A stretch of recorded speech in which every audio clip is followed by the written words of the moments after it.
앞니 쪽에 좀 튀어나와 있거나 스텝이 져 있는 부분이, 그리고 오른쪽과 왼쪽에 어금니 쪽 씹는 관계가 좀 달라서 주로 한쪽으로만 씹고 계신 것, 이런 것들을 교정 치료 개선시켜줄 목표에 포함시키는 게 좋을 것 같습니다. 얼굴 엑스레이 사진에서 확인할 수 있는 거는 이제 아래 턱의 라인이 두 개로 보이는 정도가 비대칭이 수준을 말하는 거거든요. 세로 길이가 좀 다르니까 이 정도면 비대칭이 심한 것 같지는 않으셔. 근데 한쪽으로만 씹다 보면은 거울을 봤을 때 한쪽 볼이 좀 더 발달한 그런 경향이 생길 수도 있거든요.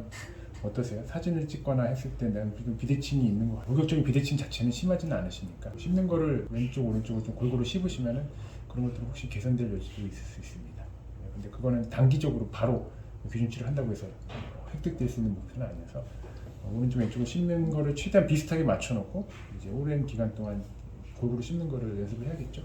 옆에서 봤을 때 이제 돌출감의 정도도 치료 전에 평가를 미리 해놔야 되는데, 코끝과 턱끝을 인하는 입술이 얼마나 걸쳐져 있는가 혹은 삐져나와 있는가, 약간 아랫입술이 걸쳐져 있지만 이 정도면 돌출이 심한 정도까지는 아닌 것 같아요. 윗입술 아랫입술이 벌어져 있는 정도, 코 밑과 인중 사이 이루는 각도가 얼마나 예리한가, 코 밑과 인중 사이 이루는 각도도 그렇게 예리하지 않고, 입술은 약간 벌어져 있지만 이거는 치아 자체가 많이 뻗어져 있어서라기보단 인중이 약간 짧아서 좀 들리는 그런 느낌이고, 입이 아주 많이 나오는 이상은 아니라고 저는 보는데 어떠세요? 스스로 느끼시기에는 돌출감을 적극적으로 개선시키는 거는 치료 목표에 넣지 않아도 되겠죠, 그죠? 그래서 이런 점들을 개선시키려면 어금니 씹히는 것도 같이 수정을 해야 되니까 전체 교정이 필요하고 뒤쪽까지 장치를 부착하는 전체 교정이 필요할 것 같고요. 현재 돌출감이 심하진 않지만 대여를 하게 되면은 이가 삐뚤다는 거는 내가 사용할 수 있는 공간에 비해서 치아 사이즈가 좀 크거나 할 때 생기는 그런 부조화 때문에 생기는 문제거든요. 배열을 할 만한 필요한 공간이 있어요.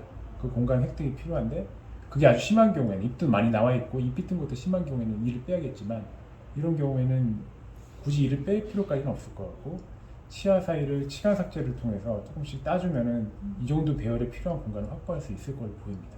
그래서 치간 삭제를 동반한 교정 치료, 이는 빼지 않아도 될 것 같고, 사랑니 정도는 뺄 계획을 고려하는 경우도 있는데 지금은 이 사랑니도 꽤 높이 있는 편이어서 이게 뒤로 좀 잡아당긴다고 할 때 사랑니가 그렇게까지 걸리적거리지는 않을 거예요. 사랑니 있는 거 무시하고 필요하면 약간 뒤로 잡아당기는 거, 그때는 미니 임플란트 스크류라는 보조 장치가 필요합니다. 잇몸뼈에 마취하고 씹는 거고, 교정 치료 끝나면 빼는 건데 감쪽같이 아뭅니다. 교정 치료 기간은 한 1년에서 1년 6개월 정도 기다리는 치료 기간이기 때문에 플러스 마이너스 될 수 있고요. 교정 치료하면서 추가적인 개선 희망 사항이 있는 경우에 역시 치료 기간에 영향을 줄 수 있고, 치료 반응에 따라서 짧아지는 경우도 있고요. 교정 치료에 대해서 검색을 좀 해보셨군요. 조금 해봤어요. 네.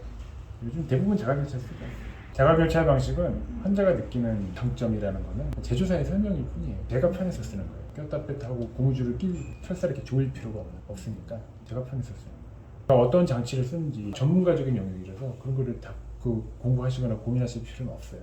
그런 것들은 전문가가 믿을만 하다면, 물론 처음 봤는데 어떻게 믿겠습니까? 내가 원하는 거, 나는 치아가 가지런하게 됐으면 좋겠고 입이 들어갔으면 좋겠고 어떤 점을 원하는 거, 그거 위주로 내 원하는 바를 이야기를 해주시면 거기에 맞춰서 좀 치료 계획을 세우는 거예요. 세라믹 장치의 일부가 클립핏이에요. 세라믹은 장치의 재질을 말하는 겁니다. 클립핏은 브랜드를 말하는 거예요. 다른 게 아닙니다. 세라믹 장치 중에 전통 결찰 방식이 있고요, 자가 결찰 방식이 있고, 클립핏은 자가 결찰 방식의 대표적인, 자가 결찰 방식의 패시브 타입이 있고 액티브 타입입니다. 철사를 적극적으로 누르는 장치는 액티브 타입, 대표적인 장치는 클립핏이고, 패시브 타입의 대표적인 장치는 데이먼 장치입니다. 클립핏은 세미 액티브 장치예요. 일정 철사 두께 내에서는 패시브로 작용하고요, 일정 철사 두께가 넘어가면은 액티브로 작용합니다. 세미 액티브와 액티브, 패시브는 철사가 마찰력이 적게 슬롯 내에서 움직이게 해주는 장점이 있고요, 액티브는 브라켓에 처방된 프리스크립션이 철사에 의해서 잘 발현될 수 있게 해줍니다.